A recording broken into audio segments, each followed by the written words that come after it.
আসসালামু আলাইকুম। আজকে আমাদের পাশের ঘেরে পানি কমিয়ে তারপর মাছ ধরলো। আর আপনারা থাম্বনেলে যে টাইটেলটি দেখছেন যে এই মাছের এত দাম কেন, এই মাছ বছরে মাত্র একবার পাওয়া যায়, তার জন্য এই মাছের এত দাম। তো বেশি কথা না বলে আজকের ভিডিও শুরু করে যাক। আমি সকালবেলা দোকান থেকে আসার সময় দেখি পাশের ঘেরের এই কাকা কালবোর্ডের ওই জায়গায় থাকা পাইপে নেট লাগাচ্ছিল। তখন জিজ্ঞাসা করলাম, কাকা কি করবেন এইখান থেকে পানি কমাই? কাকা বললো, কিছু খাওয়ার মাছের জন্য আমরা এই পানি কমাচ্ছি। আর আপনারা তো দেখতেই পারতেছেন যে কি পরিমাণে পানি কমাইছে এরা। তারপরে এই মাঝখানের খালে খুবই পানি কম আর দুই সাইড থেকে পানি বেশি, তার জন্য ভেরি ভাঙ্গারও সম্ভাবনা বেশি থাকে। তারপরে খুবই তাড়াতাড়ি এরা মাছ ধরে তারপর পানি ছেড়ে দিছে। আর যেখান থেকে আমাদের দক্ষিণ অঞ্চলে পানি উঠায় এটাকে আমরা গৈখাল বলি, অর্থাৎ এইখান থেকে আমরা জোয়ার ভাটার পানি উঠাই। আর এখানে এসে দেখি এই বড় ভাই মাছ ধরতে। প্রথমে আমার সামনে থেকে একবার জাল খাওয়া দিল, কিন্তু দেখতে পেলাম বেশি একটা মাছ পাইনি। আর আমাদের এখানে এখন সাদা মাছের সিজন না, তার জন্য এখন সাদা মাছ বেশি একটা না পাওয়াই স্বাভাবিক। এখন আমাদের এদিকে বাগদা হরিণা চিংড়ি মাছের সিজন। আর আপনারা দেখতে পারতেছেন যে অল্প কিছু চিংড়ি মাছ পেয়েছে। এই কাকার চিংড়ি মাছগুলো এইখান থেকে ব্যাগে ভর্তি ছিল। আর এটাকে বলি আমরা গড়া। এইখান থেকে পানি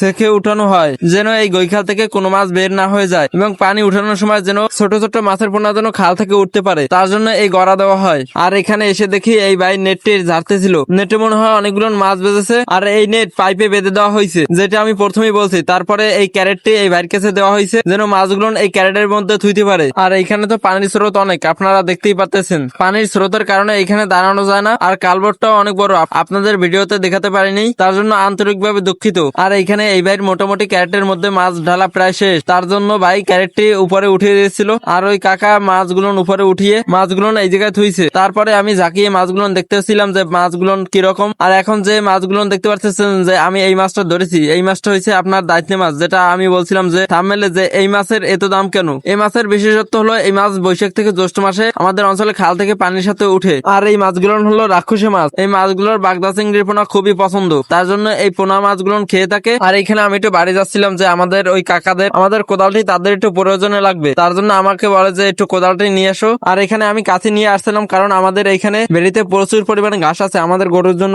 যে ঘাস লাগবে তা আমরা এইখান থেকে কেটে নিই।